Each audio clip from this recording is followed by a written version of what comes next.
Seniors எல்லாரும் உட்காந்து படிச்சுக்கிட்டு இருக்கும்போது வேலு எல்லார்கிட்டையும் சீனியர்ஸ் யாரும் ஜூனியர்ஸுக்கு நோட்ஸ் கொடுக்க கூடாதுன்னு ஆர்டர் போட, டேய் உன் சண்டை ஈகோலாம் கிரவுண்டோட வச்சுக்கோ, இப்படி பசங்க படிப்புல காமிச்சுக்கிட்டு இருக்க, முக்கியமா தேனாட கப்பல்ஸ் நீங்க 2 பேரும் கொடுக்கவே கூடாதுன்னு சொன்னதும், நான் என்ன பண்ணணும் பண்ணக்கூடாதுன்னு நீ சொல்லாத, இதுக்காகவே நான் போய் கொடுக்கறேன்னு சொல்லிட்டு கிளம்ப, மாத்தையனும் அவன் நான் சொல்லியே கேட்க மாட்டான், நீ சொன்னா எப்படா கேட்பான்னு கிளம்புறான். இங்க நம்ம பசங்களும் என்னடா படிக்கிறது இவ்வளவு கஷ்டமா இருக்கு, எப்படி ஃபெயில் ஆக போறோம்னு சொல்லி புலம்பிக்கிட்டு இருக்கும்போது தியோ வந்து கஷ்டப்பட்டு உங்களோட ஒரு சப்ஜெக்ட்டுக்கு மட்டும் நோட்ஸ் வாங்கிட்டு வந்திருக்கேன்னு சொல்லி கொடுக்க, நம்ம பசங்களும் அதை வாங்கி பார்த்து நீங்க கிரேட்டுக்கு மேல கிரேட்டுன்னு புகழ்ந்து தள்ளுறாங்க.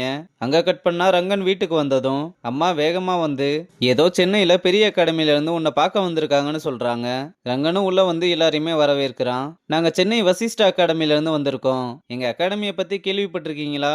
என்ன சார் உங்க அகாடமில இருந்து எத்தனை பேர் இந்தியன் டீம்ல ஆடி இருக்காங்க, எப்படி தெரியாம இருக்கும், ஆனா இங்க நீங்க எதுக்காக வந்திருக்கீங்க? நாங்க ரீசெண்டா ஒரு கிரிக்கெட் டோர்னமெண்ட்ல உங்க கோச்சிங் ஸ்கில்ஸை பார்த்து நாங்க ரொம்பவே இம்ப்ரெஸ் ஆயிட்டோம், எங்க அகாடமிக்கு உங்களை மாதிரி ஒரு கோச் வேணும், சேலரி பத்தி கவலைப்பட தேவையில்லை, நீங்க எங்க அகாடமிக்கு வந்தா மட்டும் போதும்னு சொல்றாங்க.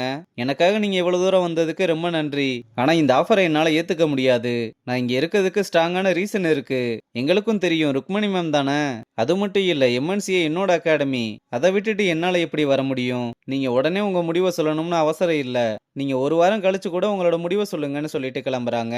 இங்க நம்ம பசங்களாம் படிச்சுக்கிட்டு இருக்கும்போது அனு வந்து மாங்கன்னு அப்படி என்ன காப்பி பண்ணிக்கிட்டு இருக்கீங்க, ஒரே ஒரு நோட்ஸை வச்சுக்கிட்டு மிச்ச நோட்ஸுக்கெல்லாம் திணறிக்கிட்டு இருக்கோம், நாங்க கஷ்டப்படுறது பத்தாதுன்னு உங்களுக்கு எதுக்கு கஷ்டம், அதெல்லாம் எதுவும் வேணாம்னு தங்க சொல்ல, இந்த நிலைமையில போனா நம்ம எல்லாருமே அரியர் தான் வைக்கணும், என்ன சொல்லி கொடுக்குறான்னு பார்க்கலாம்னு சொல்றான். அவளும் எல்லா நோட்ஸையுமே டவுன்லோட் பண்ணி மணிக்கு அனுப்பிவிட, அவன் அதை பார்த்ததுமே எல்லா சப்ஜெக்டோட நோட்ஸையுமே அனுப்பிட்டாங்கன்னு ஹாப்பி ஆகுறான். அப்புறம் அவளும் பசங்களுக்கு புரிகிற மாதிரி சொல்லி கொடுக்க ஆரம்பிக்கிறா.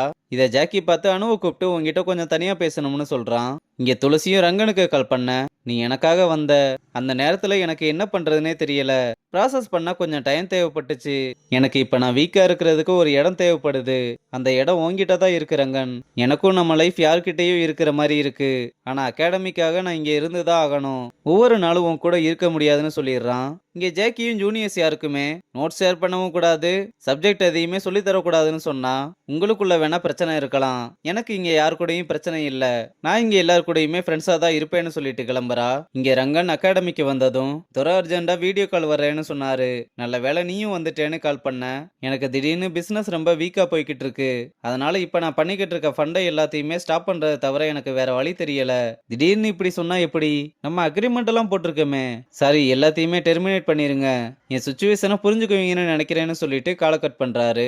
இதனால ருக்மணியும் அகாடமியோட நிலைமையை நினைச்சு ரொம்ப வருத்தப்பட, இப்ப எப்படியும் ஸ்டடி ஹாலிடேஸ் தான் போய்கிட்டு இருக்கு மேம், நீங்க ஒன்னும் கவலைப்படாதீங்க, இந்த கேப்ல எப்படியாவது நான் ஸ்பான்சர்ஷிப் பிடிச்சு கொண்டு வந்துடுறேன்னு சொல்றான். அப்புறம் ரங்கனும் தெரிஞ்சவங்க எல்லாருக்குமே கால் பண்ணி அகாடமிக்கு ஸ்பான்சர்ஷிப் பண்ண சொல்லி கெஞ்சி கேட்டாலும் யாருமே ஸ்பான்சர்ஷிப் பண்றதுக்கு முன் வர மாட்டாங்க. இங்க மாத்தையனும் அம்மாவை பார்க்க வீட்டுக்கு வந்ததும், நீ எங்க போன, நான் மட்டும் வீட்டுல இருக்க, எனக்கு ரொம்ப பயமா இருக்கு, என்னம்மா நான் இருக்கும்போது உனக்கு என்ன பயம், எனக்கு தனியா இருக்கிறதுனால எங்க குடிக்க போயிருவனோன்னு பயமா இருக்கு, நீ என் கூடவே இரு, சரிம்மா நான் எங்கேயும் போல உன் கூடவே இருக்கேன்னு கட்டி பிடிச்சுக்கிறான். இங்க அம்மாவும் ருக்மணியை பார்க்க வந்து, இந்த ஓடாத அகாடமிக்காகவும் உங்களோட சுயநலத்துக்காகவும் ரங்கனோட வாழ்க்கையை அழிக்காம விட மாட்டீங்களா, என்ன சொல்றீங்க, நான் என்ன பண்ணேன், சென்னையில ஒரு பெரிய அகாடமில இருந்து வீட்டுக்கே வந்து அவனை கூப்பிட்டாங்க, ஆனா அவன் அதை கொஞ்சம் கூட யோசிக்காம வேணாம்னு சொல்லிட்டான், அவன் இதை பத்தி என்கிட்ட சொல்லவே இல்லை, எனக்கும் அவனோட ஃபியூச்சர் மேல அக்கறை இருக்கு, அப்படியா அவனை உங்க பையன் மாதிரி சொல்லுவீங்கல்ல, உங்களுக்கு உண்மையாவே ஒரு பையன் இருந்து இப்படி இந்த அகாடமில கஷ்டப்படுறத பார்த்து சும்மா இருப்பீங்களா, நான் சொன்னா அவன் போக மாட்டான், உங்களால மட்டும்தான் அவனை ஒத்துக்க வைக்க முடியும், இப்பயாவது அவனை பத்தி அவனை யோசிக்க சொல்லுங்கன்னு சொல்லிட்டு கிளம்புறதோட இந்த எபிசோட முடிச்சிருக்காங்க.